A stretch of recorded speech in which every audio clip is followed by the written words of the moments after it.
Hi guys, Andy here. You may have noticed recently I've been getting into my Chinese import devices, trying to find the best value, typically around sort of £200. And I've had some people point out to me the LeTV or LeTV LE1S, which is what this is, the 32 gig version with 3 gig of RAM. I've not had a LeTV device before, but I have heard them mentioned, and they are a sort of a known brand, so to speak. It's the first time I'm removing the box, so not sure what's okay. So there's a screen protector. I've had these before. Tips for we have pasted the sticker on the battery. Okay, so I need to not be fooled by the whole sticker on a battery trick. Although that doesn't look like it's got a removable back at all. So it just points out there it's dual SIM, and interestingly, it will take the micro SIM or a nano SIM. I think that's very clever. So you can dual it up if you wish, or you just stick your regular SIM in, and whichever you've got, it's going to fit. Let's pop the device down for a second before I talk about that. See what else comes in the box. So it looks like we've got a micro SIM ejection tool. There it is, SIM tool. We got lots of Chinese documentation by the looks of it. Let's not worry about that for now. Then we have USB-C.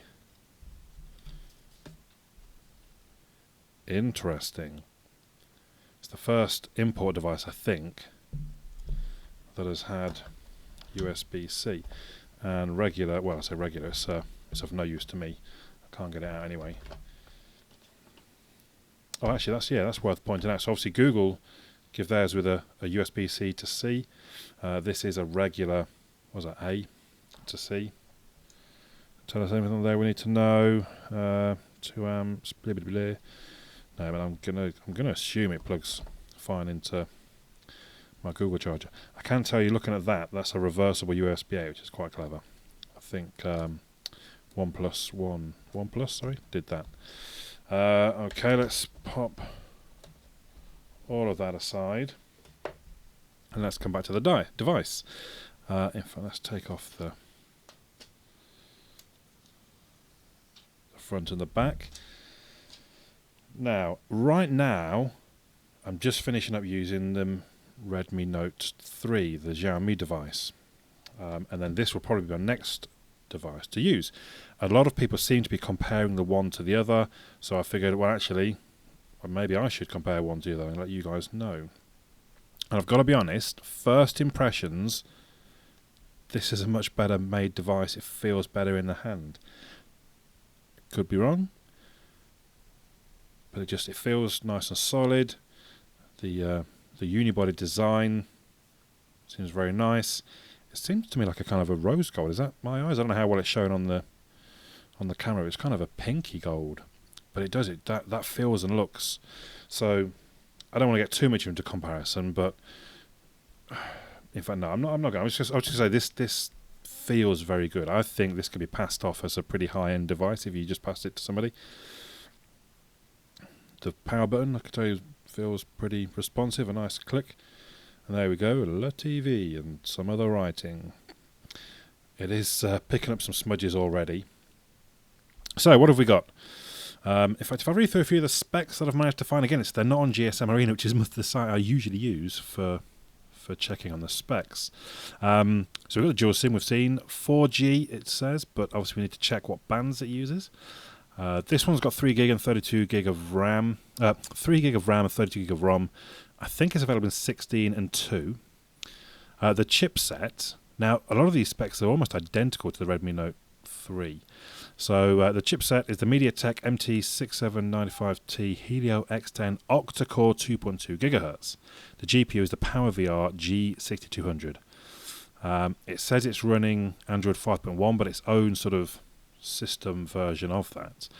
The screen is 5.5 inches and it's 1920 by 1080 pixels. The rear camera is 13 megapixels. The front camera is 5 megapixels. What else can I tell you about the specs? Non-removable 3000 mAh battery. They claim 5 minutes of charge gives you 3.5 hours of talk time. We'll see, I suppose. 7.5 millimeters thick. And it's got 24 watt 3 amp fast charge with the USB Type C. I can't remember if I mentioned or not already at this point, but this cost me, including postage, so the device itself was listed at $220. I think it was on Honor Buy that I went to. And then $40, no, maybe it was $210 and $40 shipping from within Europe. There are cheaper options, but you're shipping from China, you may end up with custom charges. So I went for from the European factory, or warehouse, sorry. All in, that was £172. So, whoa. That one's not a lot of use to me. Oh, look how much battery. We've barely got any battery as well, so I better make it fairly brief. In fact, so, yeah, low battery, 18%. Enable battery assistant. Another minute, thank you. So how do I get to... There we are. Well, I was more after quick toggles, but... Because I think what I would do... Oh, hang on. So what I'm... Oh, these are not the actual... Oh, that's interesting. Oh, they are there. Like I say, you can't see anything, so that's slightly lit up as I press them. You can't see the buttons until you press them. Now, that was to be after like a list. That looks like a list of apps, not. So that's clear all of them. How do we?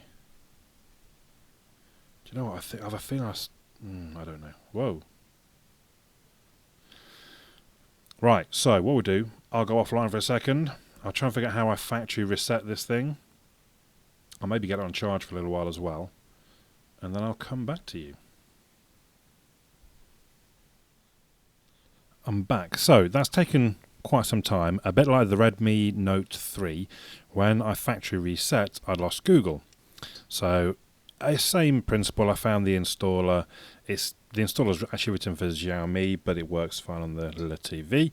The top tip is when you do the initial install and it says, so you install the Play Store and then it says you need to install the framework, you cancel on the Play Store at that point. You install the other three, reboot, then install the Play Store.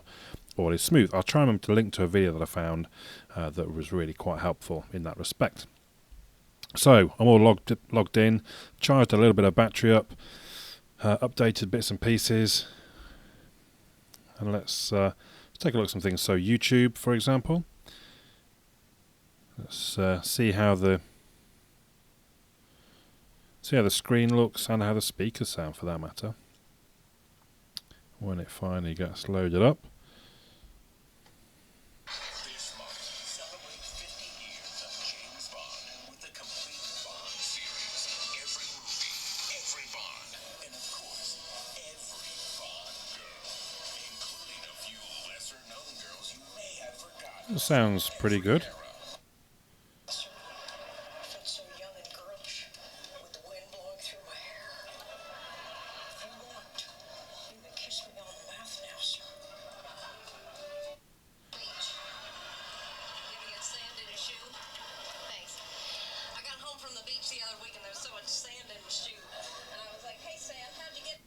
So, I mean, I think the picture looks pretty good.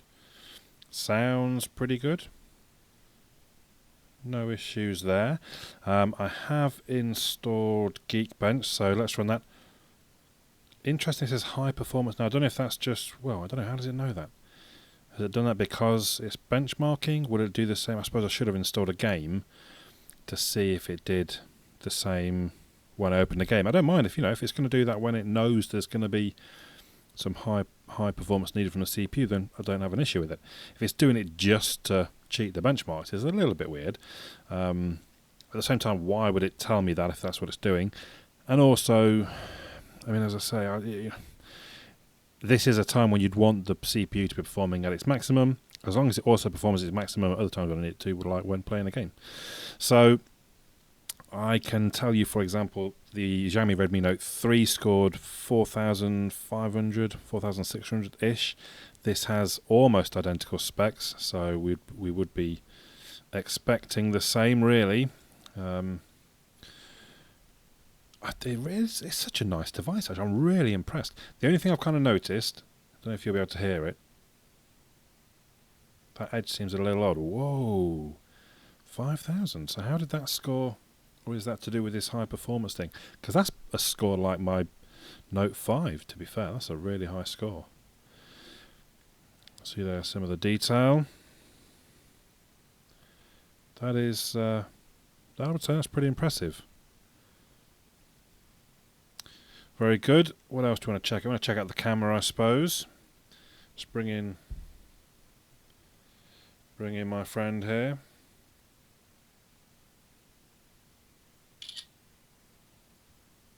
That seemed pretty fast on the shutter release. There's lots of these terms and conditions, I have to agree. So, as I've said before, it's hard to tell until we get it off and have a look on a computer screen, but that seemed pretty quick to me. So, is this going to be full of... Oh, goodness. Okay, not really sure what to do with that.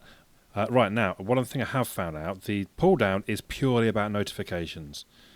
I don't even think I can get to the clock.